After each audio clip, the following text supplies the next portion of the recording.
ឈើធ្លាក់លើដីស្ងប់ខ្យល់បក់ស្រាលស្រាល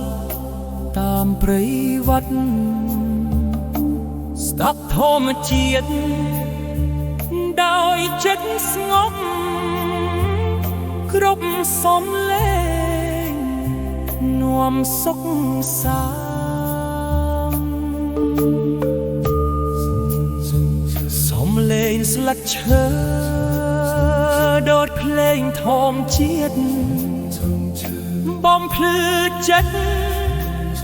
ឲ្យស្ងប់សា